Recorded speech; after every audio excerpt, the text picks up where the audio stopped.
नारायण नारायण नारायण नारायण नारायण नारायण नारायण नारायण। ओम श्री परमात्मने नमः।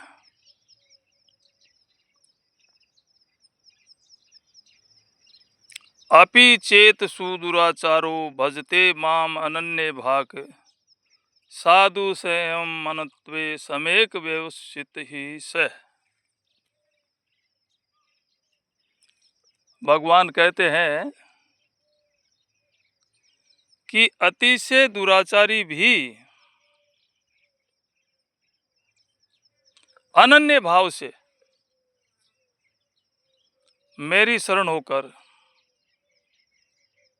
ऐसा माने कि भगवान के भजन के समान अन्य कुछ नहीं है, तो वह साधु मानने योग्य है।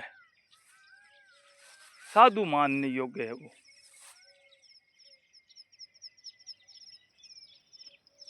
अब भगवान ने कितनी बड़ी ये बात कही है। उसी समय और अगले श्लोक में तो ये भी कह दिया अक्षय परम धर्मात्मा, वो उसी समय धर्मात्मा हो जाता है।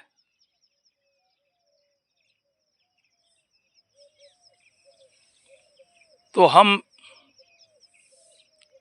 इस बात में क्यों देरी करें? भगवान की अनन्य शरण स्वीकार कर ले में, और ये स्वीकार कर ले कि इस संसार में मनुष्य के लिए केवल है तो भगवान का भजन ही कर्तव्य है। भगवान का भजन करना ही परम आवश्यक है। और ये भगवान कितनी बड़ी छूट दे रहे हैं कि अतिशय दुराचारी, उसका जीवन दुराचारी से दुराचार में ही बीतता हुआ हो, परंतु जब से वो भगवान के सन्मुख भगवान के शरण में आकर भजन में लग जाता है तो वो साधु है। इसलिए हमें किसी को भी बुरा नहीं मानना चाहिए, क्योंकि बुरा कोई है ही नहीं दुनिया में। बुरा मानने से हमारा चित्त खराब होता है। सामने वाला बुरा है भला है, उसका हमें कोई लेना देना नहीं। वो बुराई उसके चित्त में है तो वो दुख भोगेगा, भलाई उसके चित्त में है तो भलाई का सुख भोगेगा। लेकिन हम हमारा चित्त क्यों दूषित करें? क्यों? भगवान ने जब स्वीकार कर लिया कि दुराचारी से दुराचारी भी मेरा भक्त होकर जो मेरा भजन करता है वो साधु है, तो अब कोई कितना ही दुराचारी क्यों ना हो, अगर भगवान के सन्मुख हो जाएगा तो उसके पाप बिल्कुल ही नष्ट हो जाएंगे, रहेंगे नहीं। तो हम उस अवगुण को ग्रहण करके क्यों दोषी बने?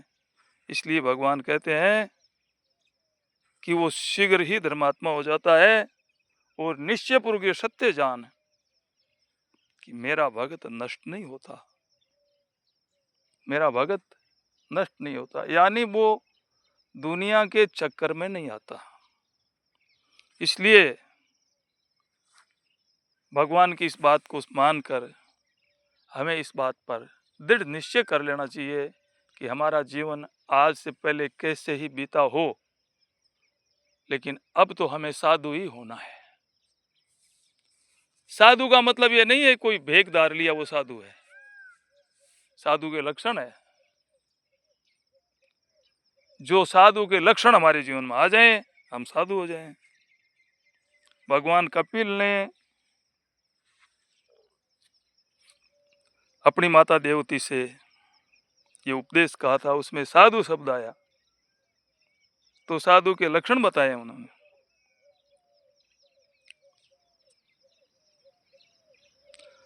तितिक्षः शान्तः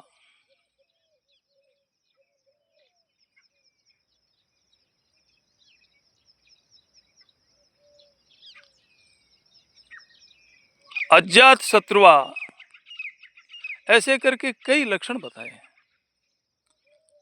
कि वो सदा शांत स्वभाव है और जो भी अपने धर्म में आई हुई कठिनाई को सरलता पूर्वक सहन कर लेता है, वो तितिक्षा है। तो मान सम्मान, सुख दुख, कीर्ति अपकीर्ति, जो भी हानि लाभ आए उसको ठीक सर पचा ले, सहन कर ले, वो तितिक्षक। अजात शत्रुआ, उसके चित्त में शत्रु भाव किसी के प्रति है ही नहीं। ऐसे जो लक्षण होते हैं वो साधु होते हैं। तो भगवान के जो सन्मुख होकर भजन करने लग जाता है उसमें एक गुण होना चाहिए। और अगर निश्चित रूप से ही हम अगर भगवान का भजन निष्काम भाव से होकर करेंगे तो ये साधुता हमारे में अवश्य आएगी, इसमें कोई अंतर नहीं है। इसलिए हमें भगवान की वाणी पर निर्भर होकर, भगवान की शरण होकर भगवान का भजन ही करना चाहिए। श्यावर रामचंद्र भगवान की जय। नारायण नारायण नारायण।